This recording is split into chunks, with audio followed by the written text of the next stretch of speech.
very famous novel written by Ernest Hemingway. It's a part of a series called Vintage Hemingway, and the book is called The Old Man and the Sea. It's a great book, and although I haven't read any of his other novels, I really like this one.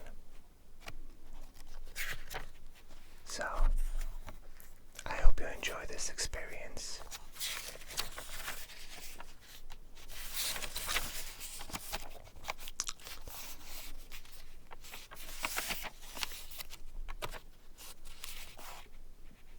It was first published in 1952,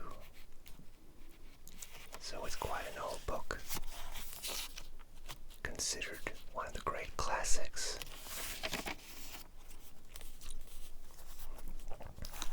Okay, here we go. He was an old man who fished alone in a skiff in the Gulf Stream, and he had gone 84 days now without taking a fish.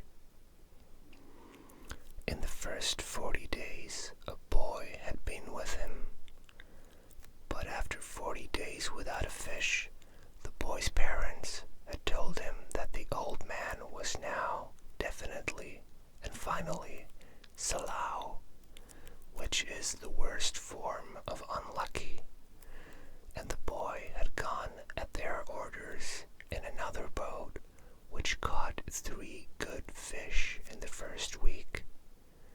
It made the boy sad to see the old man come in each day with his skiff empty, and he always went down to help him carry either the coiled lines or the gaff and harpoon and the sail that was furled around the mast.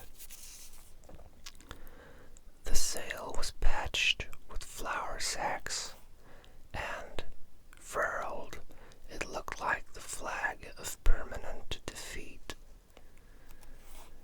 The old man was thin and gaunt, with deep wrinkles in the back of his neck. The brown blotches of the benevolent skin cancer the sun brings from its reflection on the tropic sea were on his cheeks. The blotches ran well down the sides of his face, and his hands had the deep creased scars from handling heavy fish on the cords. But none of these scars were fresh. They were as old as erosions in a fishless desert.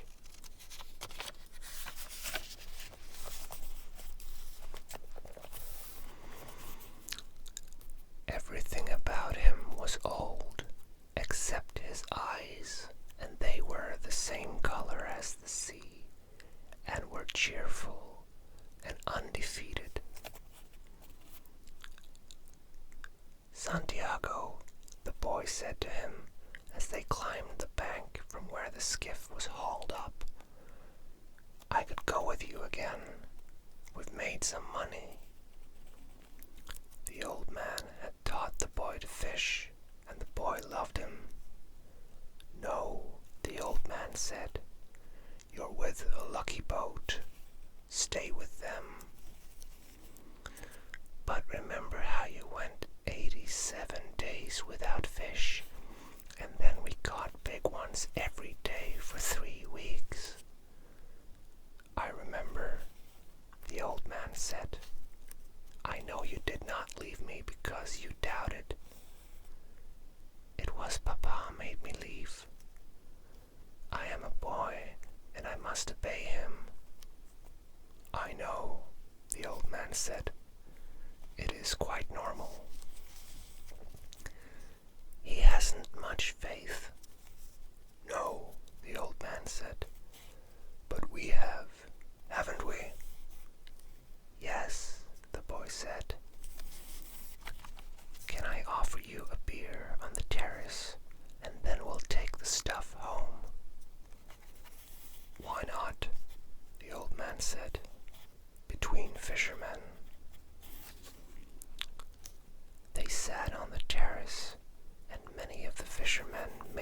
of the old man, and he was not angry. Others of the older fishermen looked at him and were sad, but they did not show it, and they spoke politely about the current and the depths they had drifted their lines at, and the steady good weather, and of what they had seen. The successful fishermen of that day were already in, and had butchered their marlin out, and carried them laid full length across 2 planks, with 2 men staggering at the end of each plank to the fish house, where they waited for the ice truck to carry them to the market in Havana. Those who had caught sharks had taken them to the shark factory on the other side of the cove, where they were hoisted on a block and tackle, their livers removed, their fins cut off, and their hides skinned out, and their flesh cut into strips for salting. When the wind was in the east, a smell came across the harbor from the shark factory, but today there was only the faint edge of the odor, because the wind had backed into the north and then dropped off, and it was pleasant and sunny on the terrace. "Santiago," the boy said. "Yes," the old man said. He was holding his glass and thinking of many years ago. "Can I go out and get sardines for you for tomorrow?" "No. Go and play baseball. I can still row, and Rogelio will throw the net." "I would like to go. If I cannot fish with you, I would like to serve in some way." "You bought me a beer," the old man said. "You are already a man." "How old was I when you first took me in the boat?" "5, and you nearly were killed when I brought the fish in too green, and he nearly tore the boat to pieces. Can you remember?" "I can remember the tail slapping and banging, and the thwart breaking, and the noise of the clubbing. I can remember you throwing me into the bow, where the wet coiled lines were, and feeling the whole boat shiver, and the noise of you clubbing him like chopping a tree down, and the sweet blood smell all over me. Can you really remember that, or did I just tell it to you?" "I remember everything from when we first went together." The old man looked at him with his sunburned, confident, loving eyes. "If you were my boy, I'd take you out and gamble," he said. "But you are your father's and your mother's, and you are in a lucky boat." "May I get the sardines? I know where I can get 4 baits too." "I have mine left from today. I put them in salt in the box." "Let me get 4 fresh ones." "1," the old man said. His hope and his confidence had never gone, but now they were freshening as when the breeze rises. "2," the boy said. "2," the old man agreed. "You didn't steal them." "I would," the boy said, "but I bought these." "Thank you," the old man said. He was too simple to wonder when he had attained humility, but he knew he had attained it, and he knew it was not disgraceful, and it carried no loss of true pride.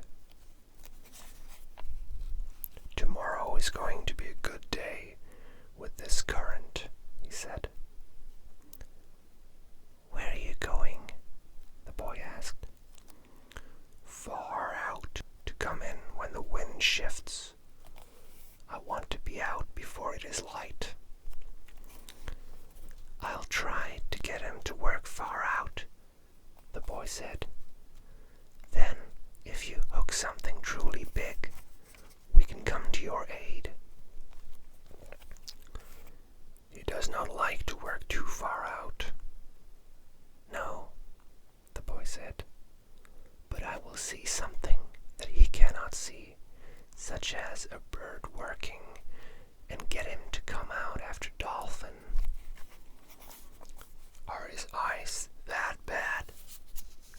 He's almost blind. It is strange, the old man said. He never went turtling. That is what kills the eyes. But you went turtling for years off the Mosquito Coast, and your eyes are good. I am a strange old man. But are you strong enough now for a truly big fish?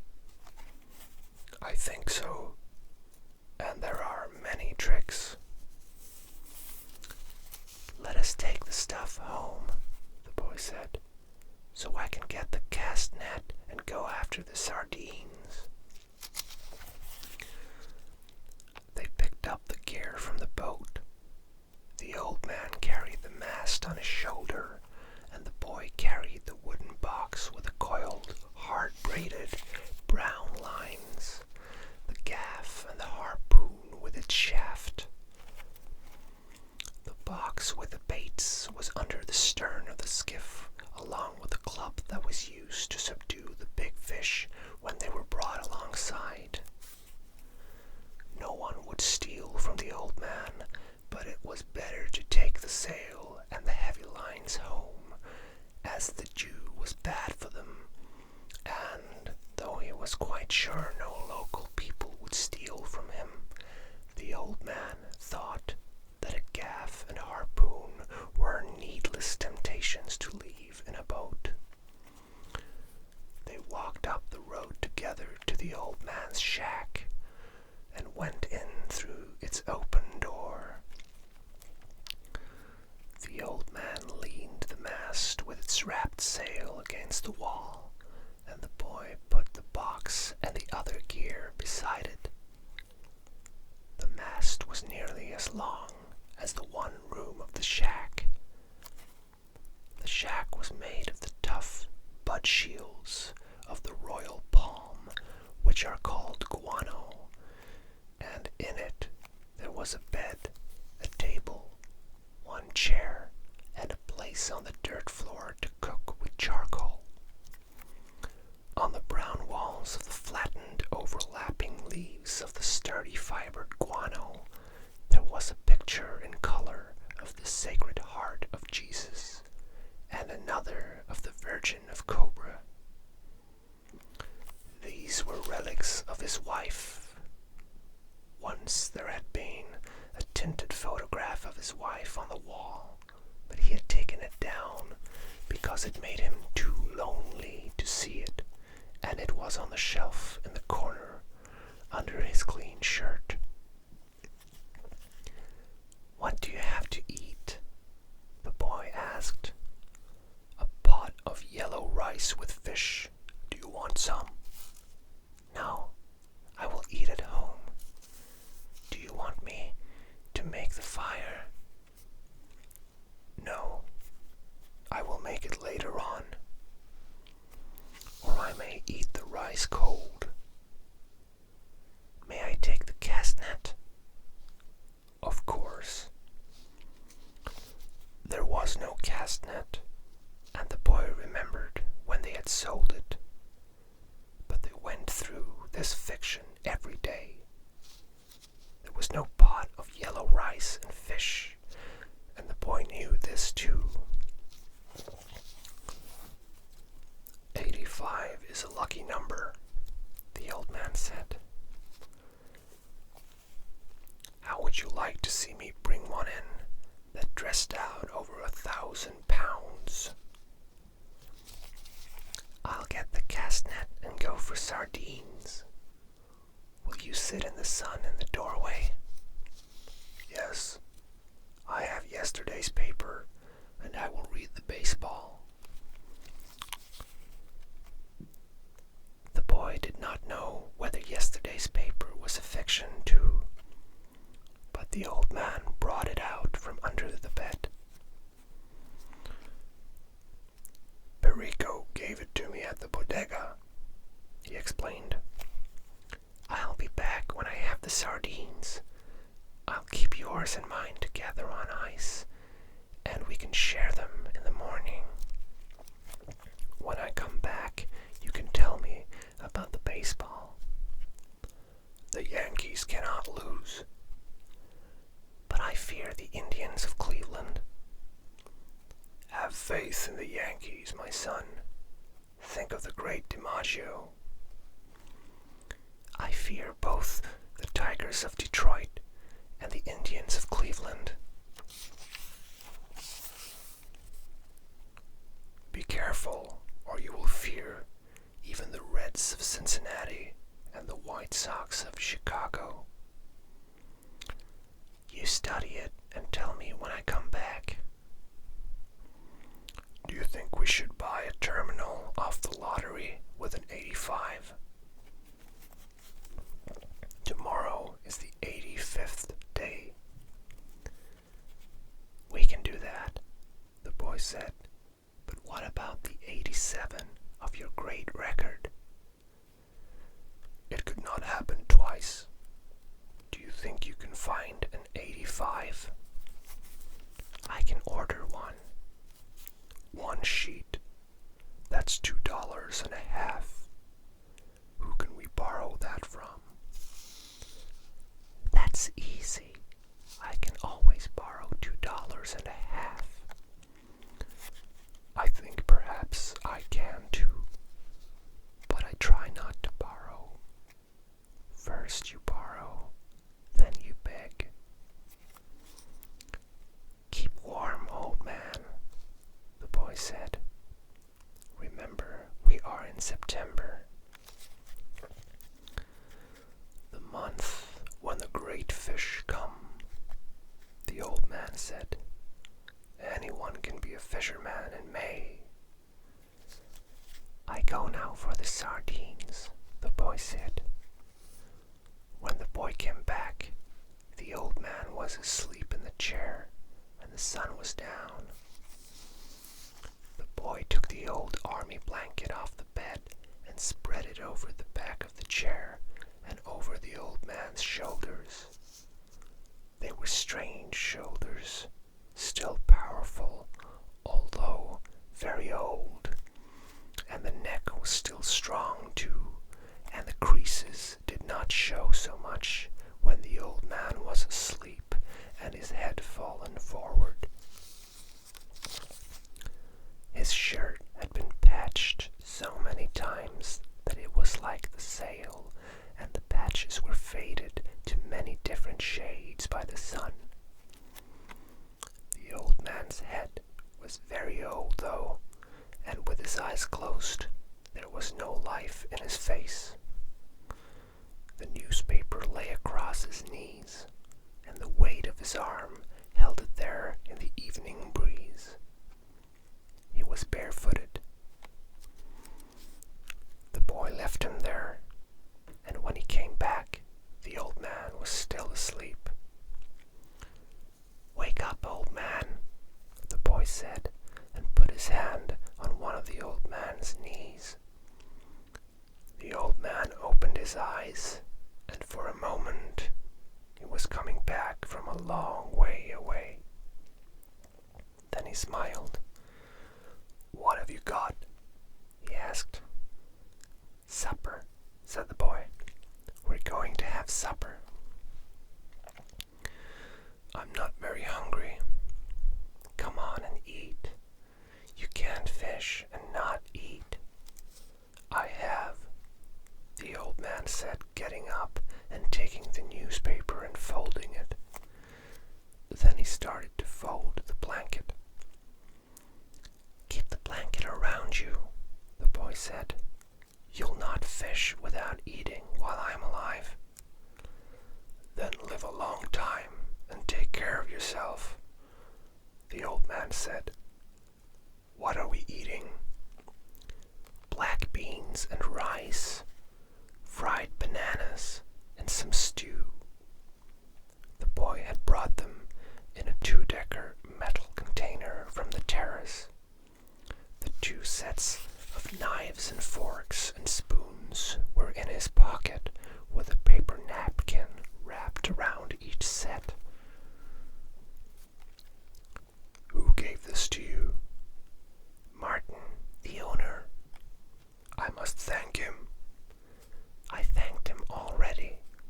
said.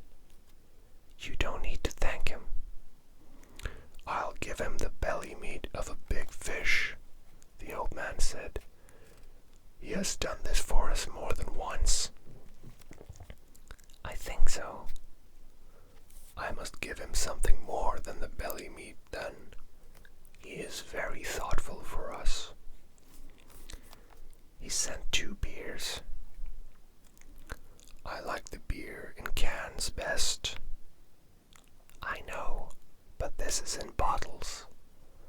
Hachiui beer, and I take back the bottles."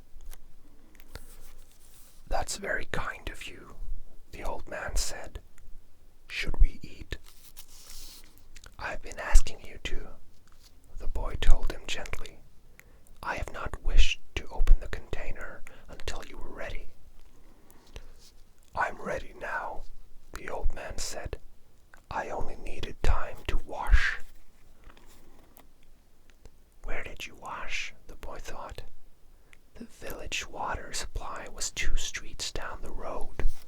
I must have water here for him, the boy thought, and soap and a good towel. Why am I so thoughtless? I must get him another shirt and a jacket for the winter, and some sort of shoes and another blanket.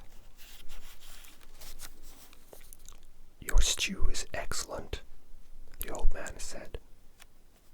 "Tell me about the baseball," the boy asked him.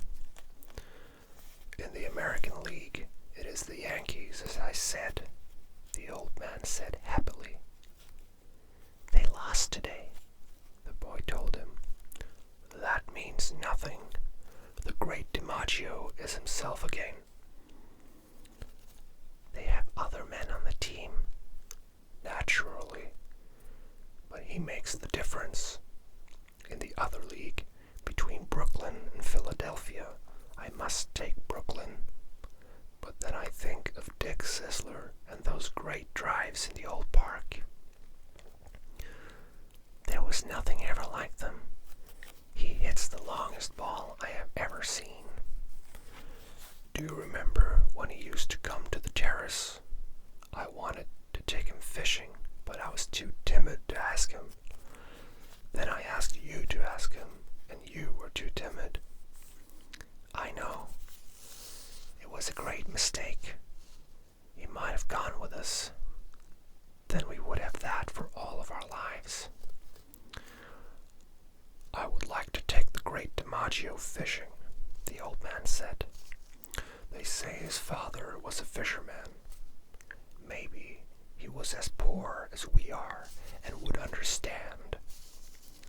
The great Sisler's father was never poor, and he, the father, was playing in the big leagues when he was my age.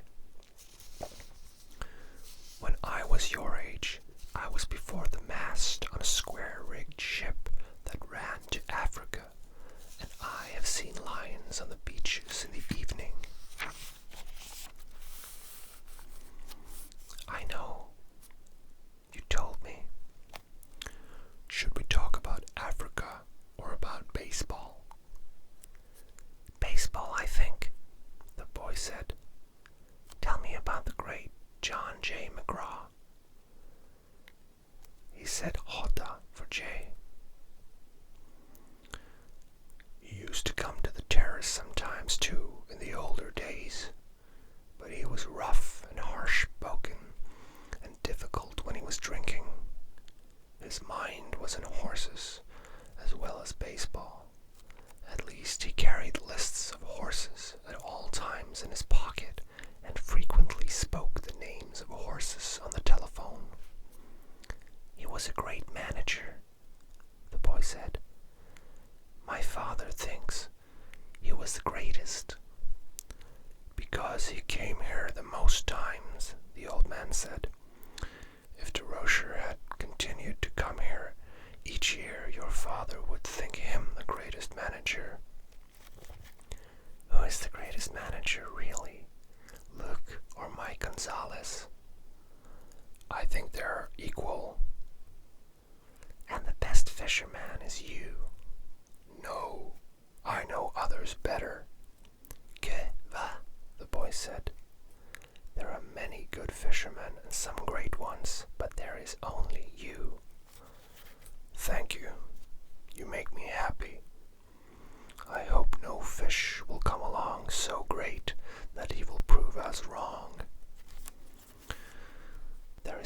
such fish if you are still strong as you say." "I may not be as strong as I think," the old man said, "but I know many tricks, and I have resolution." "You ought to go to bed now, so that you will be fresh in the morning. I will take the things back to the terrace." "Good night, then. I will wake you in the morning." "You're my alarm clock," the boy said. "Age is my alarm clock," the old man said. "Why do old men wake so early? Is it to have one longer day?" "I don't know," the boy said. "All I know is that young boys sleep late and hard." "I can remember it," the old man said. "I'll waken you in time." "I do not like for him to waken me. It is as though I were inferior." "I know. Sleep well, old man." The boy went out. They had eaten with no light on the table, and the old man took off his trousers and went to bed in the dark. He rolled his trousers up to make a pillow, putting the newspaper inside them. He rolled himself in the blanket and slept on the other old newspapers that covered the springs of the bed. He was asleep in a short time, and he dreamed of Africa when he was a boy, and the long golden beaches, and the white beaches, so white they hurt your eyes, and the high capes, and the great brown mountains. He lived along that coast now every night, and in his dreams he heard the surf roar and saw the native boats come riding through it. He smelled the tar and oakum of the deck as he slept, and he smelled the smell of Africa that the land breeze brought at morning.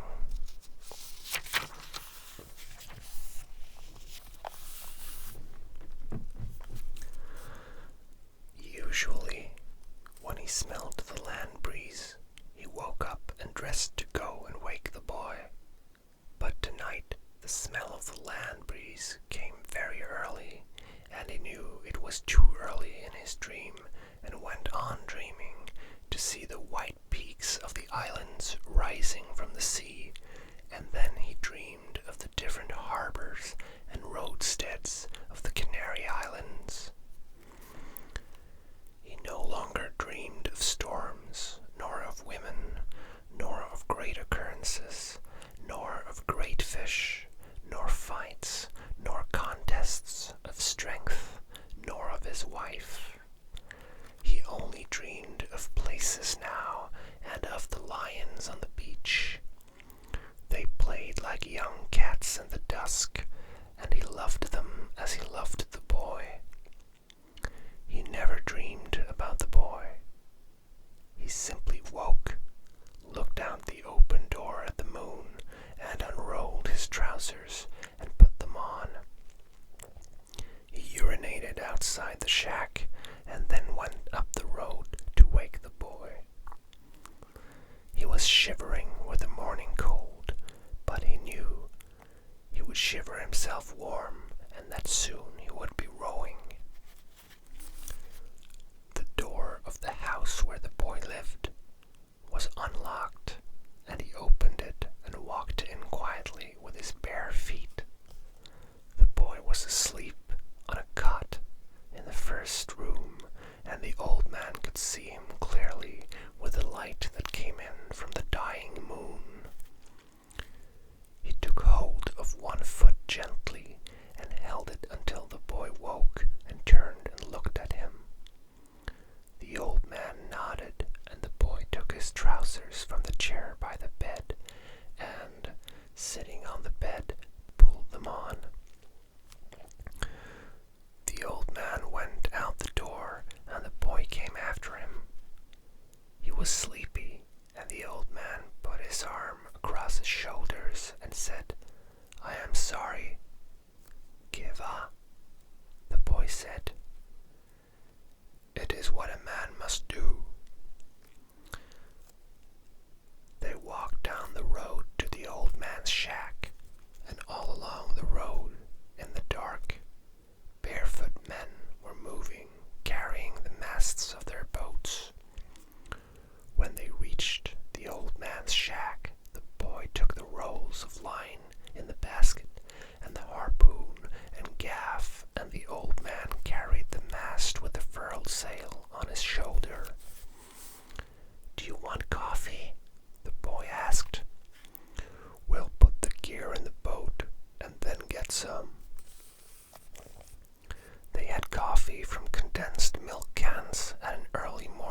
eyes that served fishermen.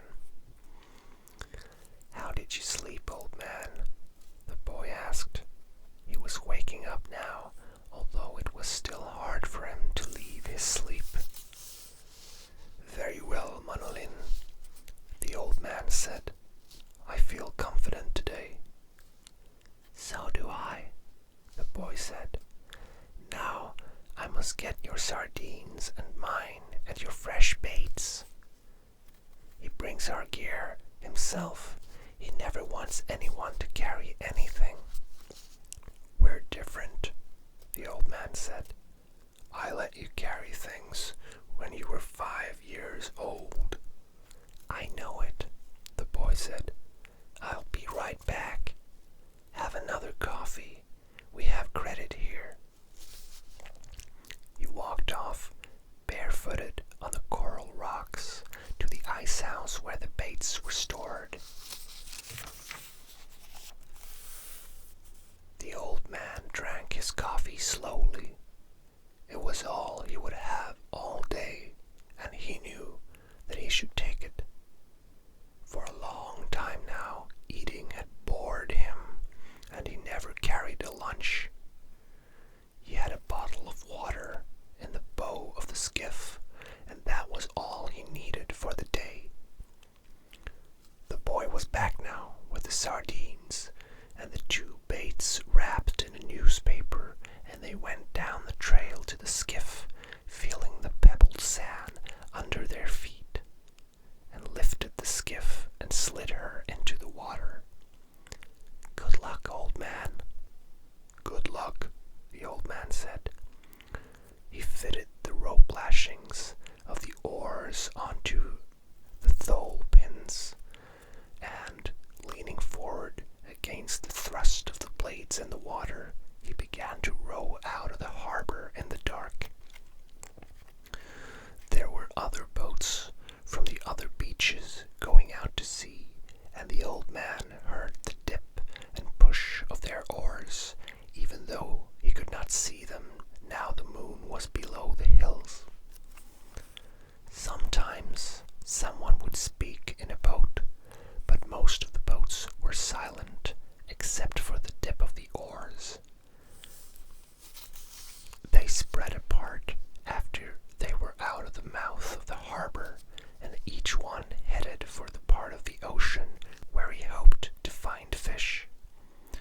The old man knew he was going far out, and he left the smell of the land behind and rowed out into the clean early morning smell of the ocean. He saw the phosphorescence of the Gulf weed in the water as he rowed over the part of the ocean that the fishermen called the Great Well, because there was a sudden deep of 700 fathoms where all sorts of fish congregated because of the swirl the current made against the steep walls of the floor of the ocean. Here there were concentrations of shrimp and baitfish, and sometimes schools of squid in the deepest holes, and these rose close to the surface at night, where all the wandering fish fed on them. In the dark, the old man could feel the morning coming, and as he rowed, he heard the trembling sound as flying fish left the water, and the hissing that their stiff-set wings made as they soared away in the darkness. He was very fond of flying fish, as they were his principal friends on the ocean. He was sorry for the birds, especially the small, delicate, dark terns that were always flying and looking and almost never finding. And he thought, the birds have a harder life than we do, except for the robber birds and the heavy, strong ones. Why did they make birds so delicate and fine as those sea swallows, when the ocean can be so cruel? She is kind and very beautiful, but she can be so cruel, and it comes so suddenly and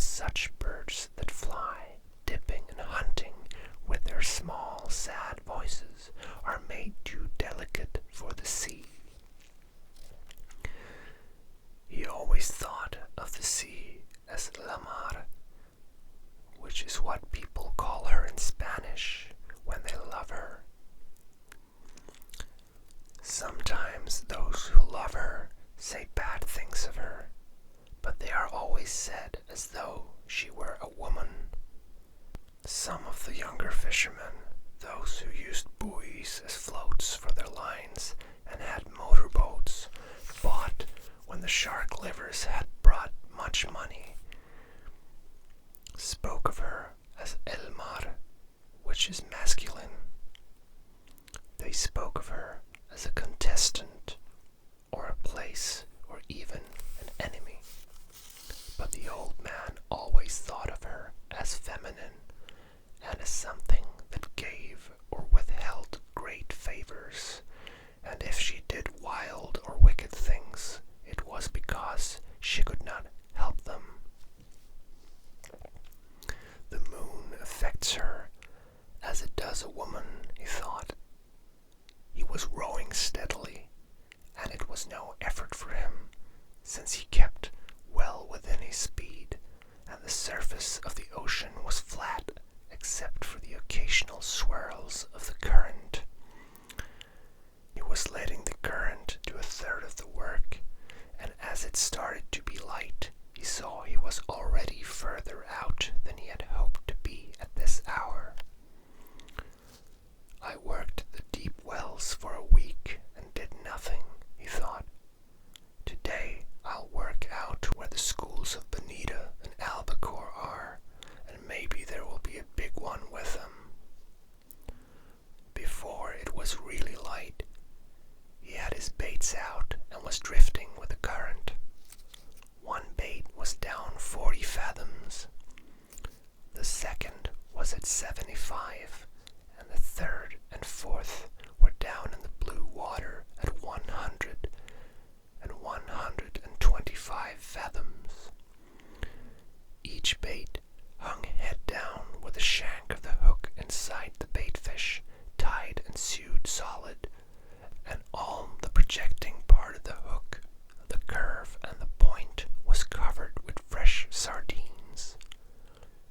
Each sardine was hooked through both eyes, so that they made a half garland on the projecting steel.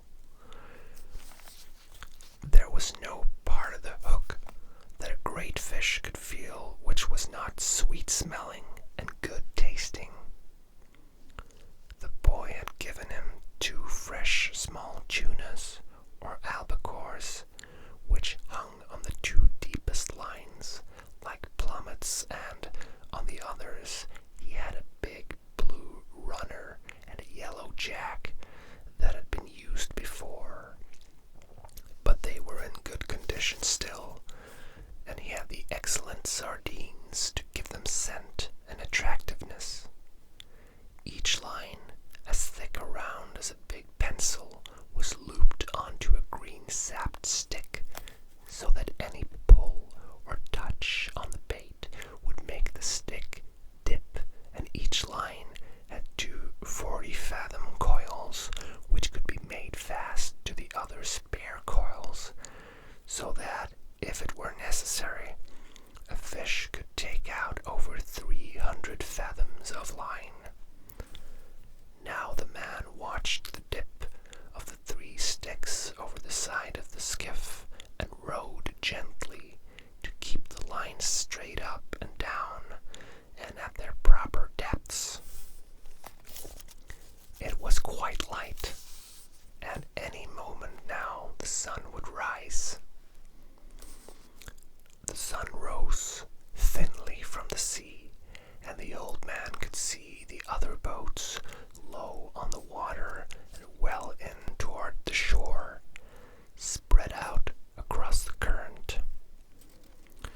Then the sun was brighter, and the glare came on the water, and then, as it rose clear, the flat sea sent it back at his eyes, so that it hurt sharply, and he rowed without looking into it. He looked down into the water and watched the lines that went straight down into the dark of the water.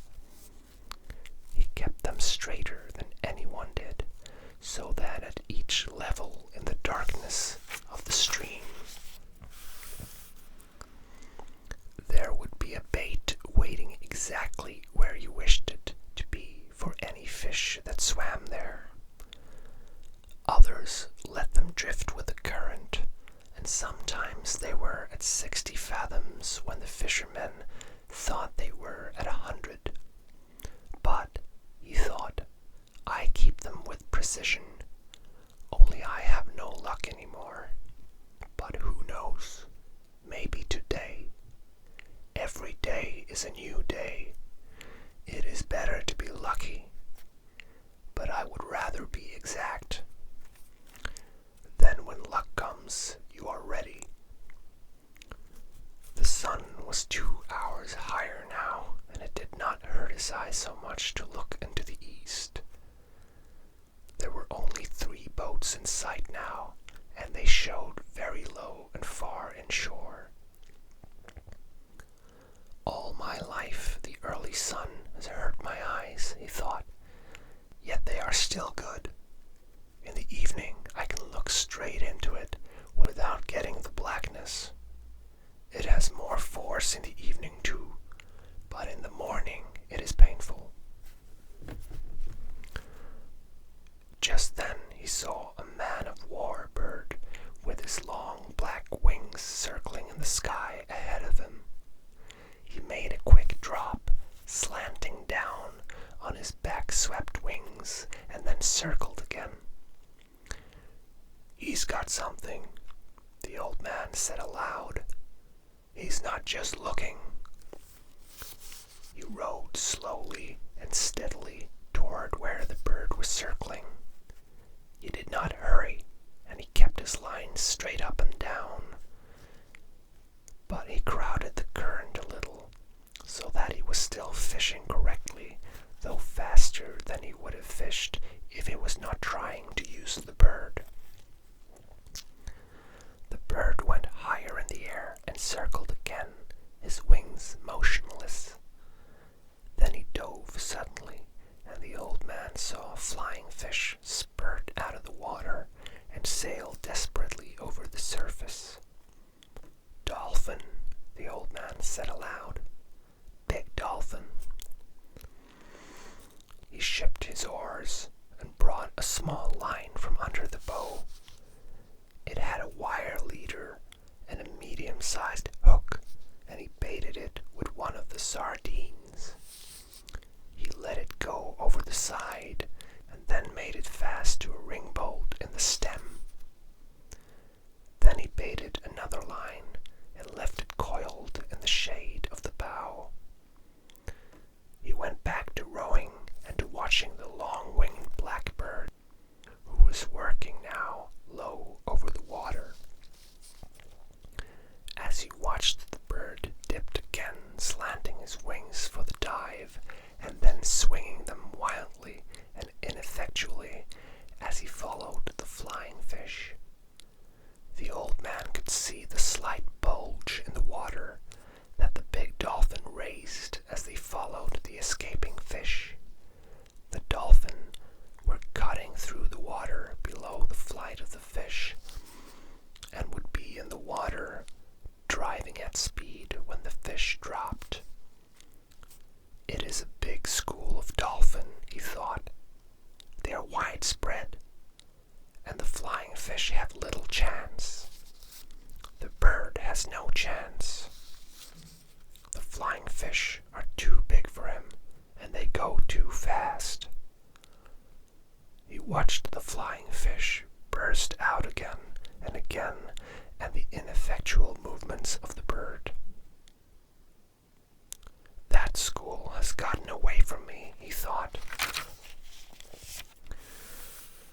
They are moving out too fast and too far, but perhaps I will pick up a stray, and perhaps my big fish is around them. My big fish must be somewhere.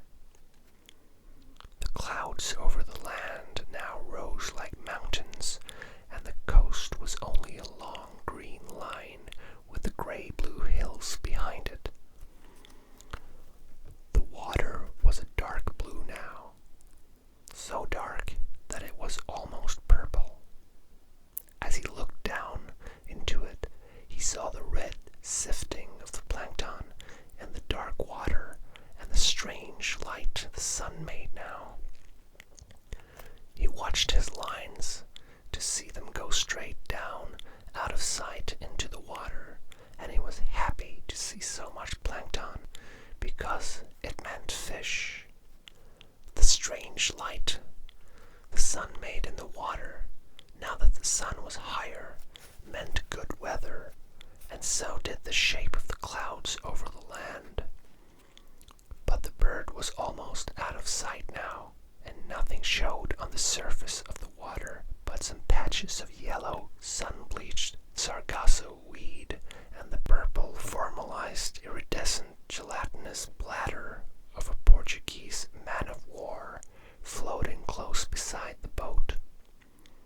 It turned on its side and then righted itself. It floated cheerfully as a bubble, with its long, deadly purple filaments trailing a yard behind it in the water. "Agua mala," the man said. "You whore."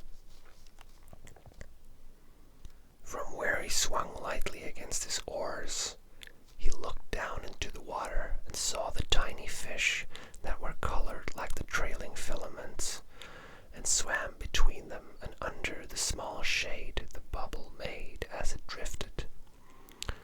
They were immune to its poison, but men were not, and when some of the filaments would catch on a line and rest there slimy and purple while the old man was working a fish, he would have welts and sores on his arms and hands of the sort that poison ivy or poison oak can give.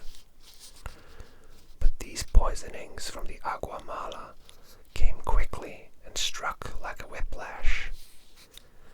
The iridescent bubbles were beautiful, but they were the falsest things in the sea, and the old man loved to see the big sea turtles eating them.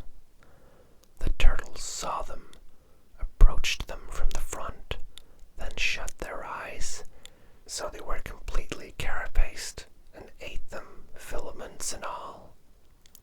The old man loved to see the turtles eat them, and he loved to walk on them on the beach after a storm and hear them pop when he stepped on them with the horny soles of his feet. He loved green turtles and hawksbills with their elegance and speed and their great value, and he had a friendly contempt for the huge, stupid loggerheads, yellow in their armor plating, strange in their love-making, and happily eating the Portuguese men-of-war with their eyes shut. He had no mysticism about turtles, although he had gone in turtle boats for many years. He was sorry for them all, even the great trunkbacks that were as long as the skiff and weighed a ton. Most people are heartless about turtles because a turtle's heart will beat for hours after he has been cut up and butchered. But the old man thought, "I have such a heart too, and my feet and hands are like theirs." Okay, I think this might be a good place to stop reading for now. It's been almost an hour, but I promise to keep reading the next parts of this book very soon. And I hope you've enjoyed this first part in the meantime. Hopefully you're asleep now, or at least feeling relaxed. Thank you so much for watching and listening to my very first ASMR attempt, if you will. I hope you've had a pleasant experience. And I can't wait to read the next parts for you. It's a really great book. But until then, thank you for listening, and see you soon.